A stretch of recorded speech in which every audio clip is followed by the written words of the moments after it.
আজি গোটেই যে আমাৰ যে সুখ শান্তি আনন্দ শক্তি যে সফলতা সন্তুষ্টতা যে নোহোৱা হৈছে তাৰ গোটেই আঁৰত কি সোমাই আছে জানানে? এই যে আনৰ ওপৰত যিটো আমাৰ আশা আকাংক্ষা যে সোমাই থাকে সিয়ে আজি আমাক বিষৰ দৰে পয়জনাছ কৰি পেলাইছে আমাক। সেইবাবে আমাৰ কি হৈছে, আমাৰ ঘৰখনৰ ভিতৰতে সুখ শান্তি আনন্দ শক্তি সন্তুষ্টতা সফলতা একো বিচাৰি নাপায়। আমি হাহাকাৰ কৰোঁ, সৰ্বশেষত আমাৰ মন একেবাৰে হতাশাৰে পৰিপূৰ্ণ হৈ যায় ন? একো ডাঙৰ কথা নহয়, ইয়াতো চলি আহিছে, এনেকেই চলি আহিছে। গতিকে তাক আপুনি ব্ৰেক কৰক। আপুনি সেই সৰ্বশক্তিমান, আপুনি সেই শক্তিশালী নিৰাকাৰ পৰম পিতা ঈশ্বৰ আল্লাহ গড ভগৱানৰ সন্তান। আপোনাৰ হাততে সেই সমস্ত পাৱাৰ শক্তি আছে, যাৰ দ্বাৰা আপুনি ইচ্ছা কৰিলে আপুনি সংকল্পৰ বলত আপোনাৰ জীৱনৰ যি আপোনাৰ জীৱনত নাই, যিবিলাক আপোনাৰ কোৰ সম্পত্তি, যিবিলাক আপোনাৰ ভিতৰ সম্পত্তি আছিল, সুখ শান্তি আনন্দ শক্তি পবিত্ৰতা দিব্যতা, এইবিলাক আমাৰ সম্পত্তি, সেইবিলাকক আপুনিয়ে ঘূৰাই পাব আৰু ঘৰখনত আপুনি এষ্টাব্লিছ কৰিব পাৰিব।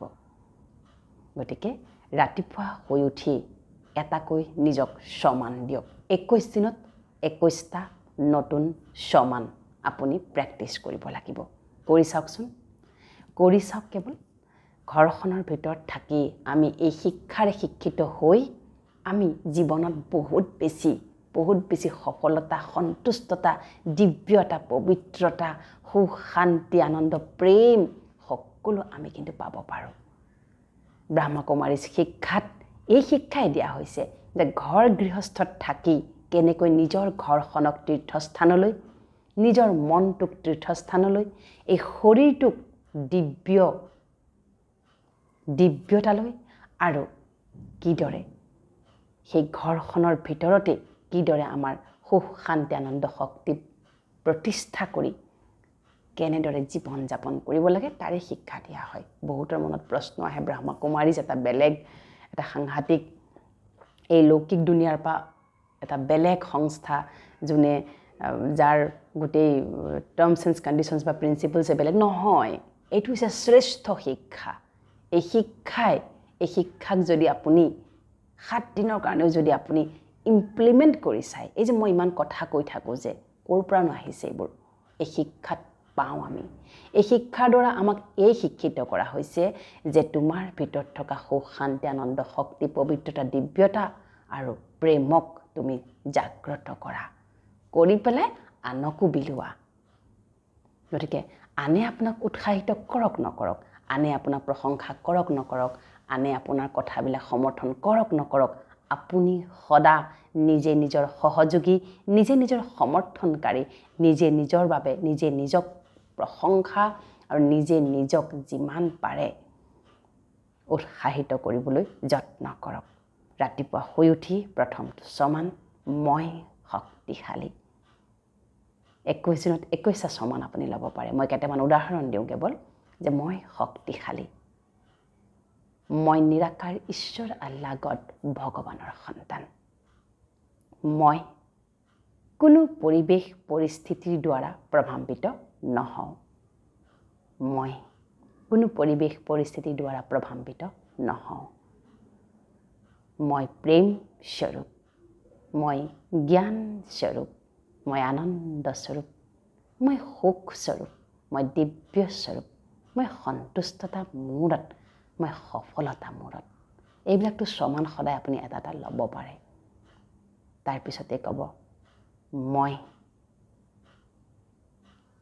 কেতিয়াও আনৰ পৰা একো নিবিচাৰোঁ,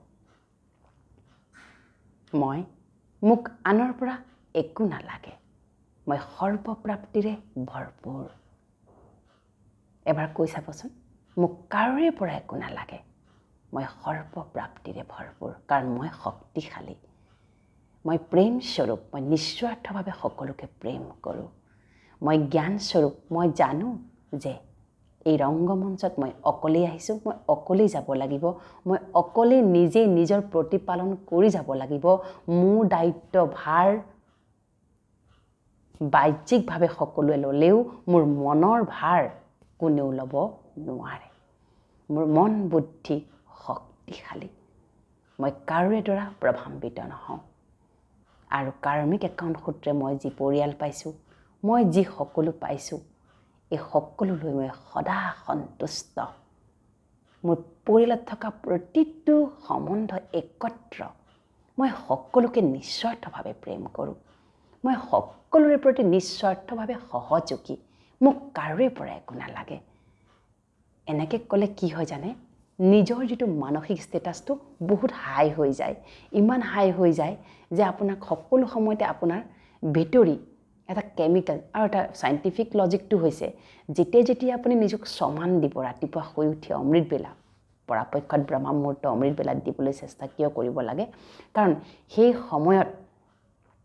সময়ত যদি আপুনি সমান দিয়ে কি হ'ব, আপোনাৰ মানসিক যিটো স্থিতি সেই সময়ত 100% হাই হৈ থাকে স্থিতিটো, যাক আমি ছাবকনচিয়াছ বুলি কওঁ।